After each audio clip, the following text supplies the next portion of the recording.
In the roaring 1920s, when flapper dresses and jazz music were all the rage, the eccentric economist John Maynard Keynes found himself in a rather unusual situation that still brings chuckles to those who hear the tale.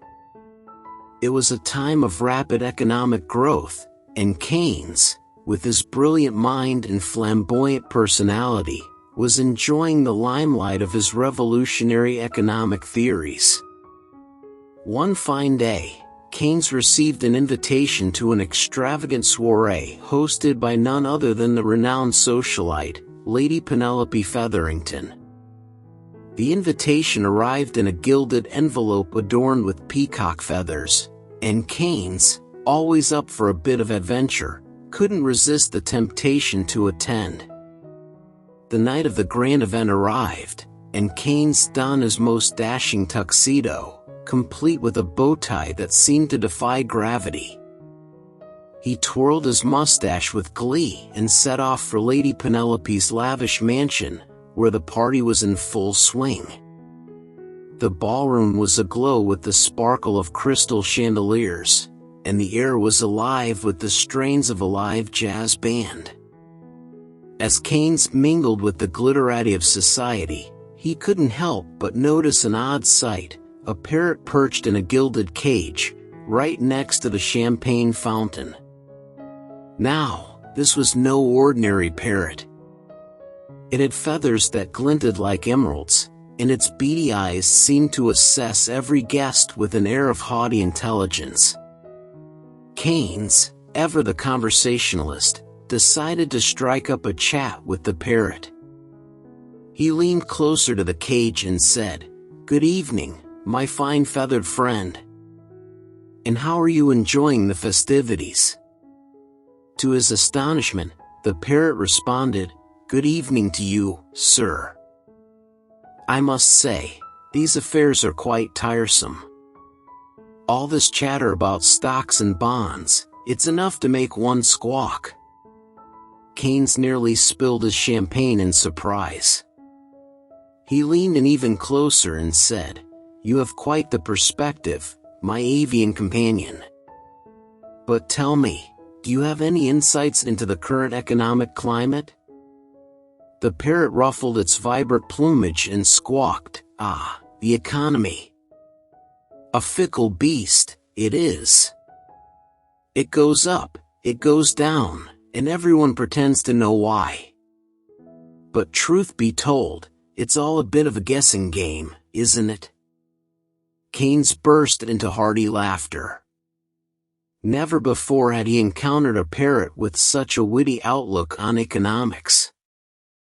The two of them chatted away, discussing everything from fiscal policy to the latest dance craze.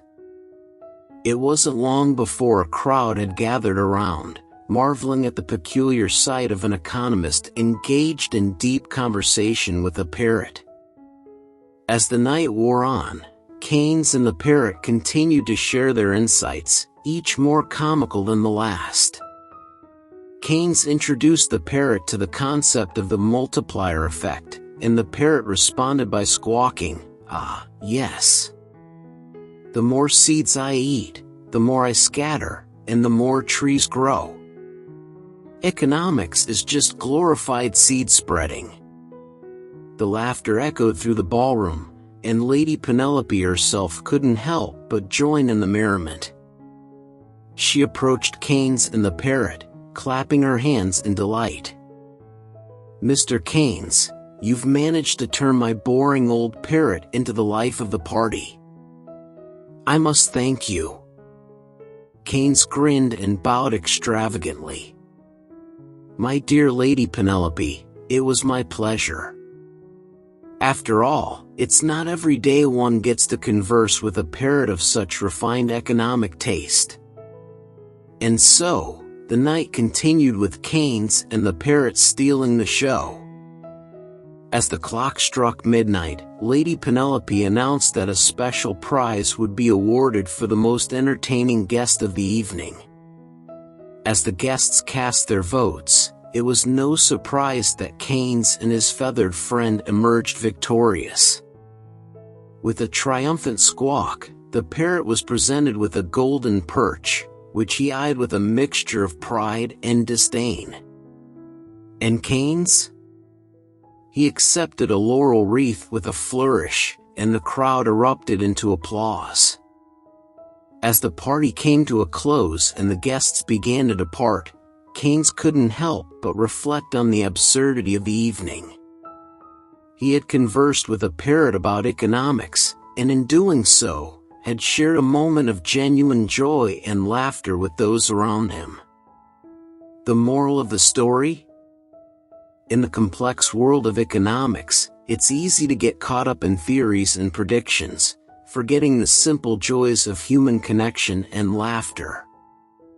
Sometimes, it takes a chatty parrot to remind us that even the most serious matters can be approached with a touch of humor and a willingness to engage in unexpected conversations.